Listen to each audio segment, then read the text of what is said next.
You got rich people hoarding money, hoarding money, hoarding. If you got the poor oppressed, they ain't got no motherfucking money to spend.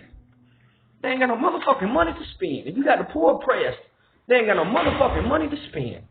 So why the fuck you oppressing them for? What you got to gain off oppressing their ass? A little bitty goddamn welfare check, you gonna spend a check, they spend a check and get it right back. They spend a check and get it right back.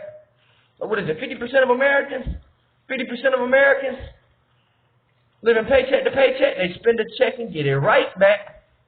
Nigga, they spend a check and get it right back. If y'all got the poor oppressed, y'all ain't making no motherfucking money. If the poor ain't making no motherfucking money, then you ain't making no motherfucking money. Y'all making that little bit of... Most of America's poor people, as it sits, you can't make no money off the poor because they poor. But if rich people's taking care of the poor people, then the poor people don't take care of the rich people. And if there's more rich people, there's more people spending money. And now you have an economic system where it's just goddamn a land of milk and honey. How be goddamn? Don't that sound familiar? I think God talk about that. If the rich taking care of the poor don't take care of the rich.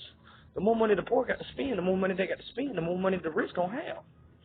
But when you hoarding it, ain't no good gonna come from that. Besides, you got a bunch of goddamn paperweights.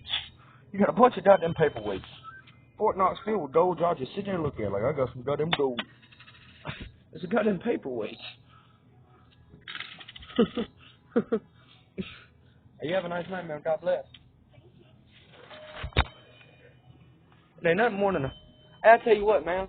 It's alright if I turn this in and get that $1 back and then give me something to drink. Nah. I can drink me a beer. I'm only gonna drink one tonight.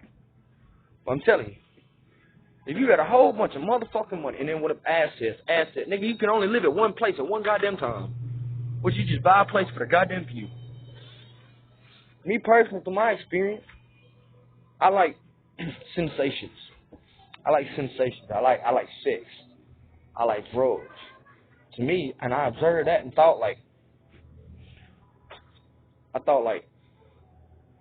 what you doing when you pay for somewhere to make you rich? You just paying for the sensation that it gives you. The sensation of spending the money. The sensation of living out there. You just paying for the sensation. So I'm like, I can tap from drugs. So shit, I just sit at my house and do drugs. The sensation. Now I ain't on drugs right now. I don't have the money to do drugs. I would if I did, but see what I'm saying? You just paying for sensation.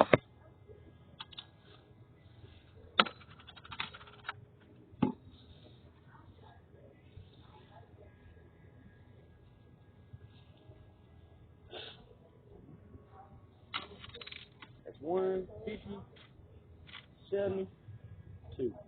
God bless you, man. You have a nice night. You just paying for sensation. At the end of the goddamn day, that's all you do. That's all you can possibly do with your money is pay for sensations. And 90% of the goddamn sensations you're trying to pay for is either trying to appease the curse or trying to appease for the love of God. Trying to either appease a curse or appease missing the love of God. I got curses on the goddamn ass. He can't, when you got God protecting you, he can only curse you certain kind of ways. But every goddamn which way. I mean, I can't help. I get to starving for no goddamn reason, and as soon as I eat, I gotta throw up. Like my stomach got stomach ulcers, all kind of stupid shit. I gotta deal with. But yet again, here I am, talking about I'm rich as a bitch. Yeah, I'm poor. That's because Satan took all my shit from me. You cursed by Satan, he gonna take all your shit. So I want to hear, well, nigga, what you got? What I got, you can't take from me. What I got, you can't take from me.